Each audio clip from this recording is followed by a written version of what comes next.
د اذان نیوز محترمو لیدونکو السلام علیکم. له یو بل ښکلي خبر سره درته حاضر یو.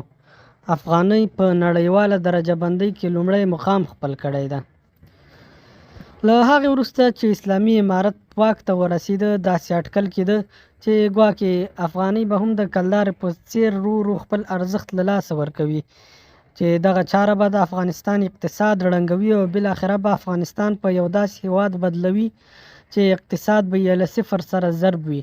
که څه هم افغانستان له دې وړاندې له ډېرو مشکلاتو سره مخامخ و، خو د افغانیو غورځېدل به هغه مشکل و چې د افغانستان اوسني نظام ته به یې داسې نه جبرانېدونکي مشکلات جوړ کړي وو چې په هیڅ ډول به د کنټرول وړ نه و. خو دا دی نن د دې اټکلونو برعکس افغانۍ په نړیواله درجه بندۍ کې لومړنی مقام ګټلی ده.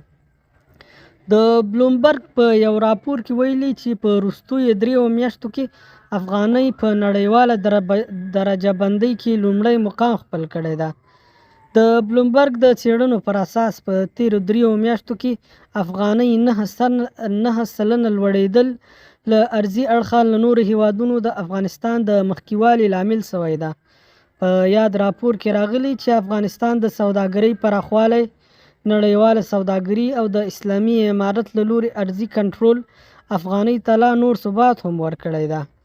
اسلامي امارت په تېرو 2 کلونو کې د افغانۍ د ثبات لپاره بېسارې هڅې کړې دي. دا په داسې حال کې ده چې د افغانستان بانک لوی رئیس ملا هدایت الله بدري څه موده وړاندې په یو ټکر کې زخمی شوی و. تېره ورځ ښاغلی بدري بیرته خپل هیواد ته له ترکیې څخه راستون شو. هغه د خپل صحت په اړه هم وضاحت ورکړی چې اوس کوم صحي مشکل نه لري او صحت یې روغ ده. په وروستیو کې د اسلامي امارت له لوري دا پریکړه وشوه هغه ولایتونه چې هلته کلدارې چلیږي د 2 میاشتو په موده کې باید د دغه ولایتونو څخه کلداره ورکه کړی سي. په دغه ولایتونو کې د افغانستان مهم سرحدي ولایتونه ننګرهار او کندهار هم شامل دي.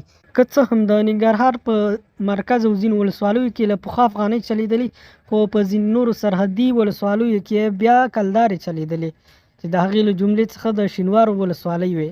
همدا ډول د کندهار په ښار او ولسوالیو کې هم کلدارې چلیدلې چې د افغانستان په اقتصاد یې منفي اغیز درلود.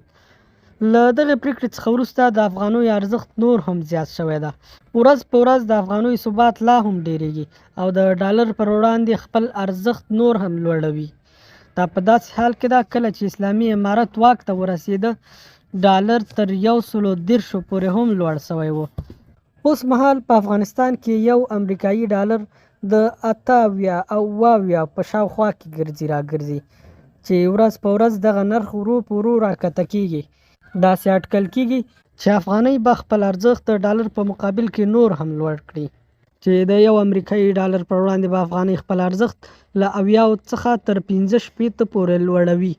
د اذان نیوز محترمو لیدونکو مننه چې تر دې دمه راسره پاتې وئ. تر بل ښکلي خبر مو په لوی الله سپارو.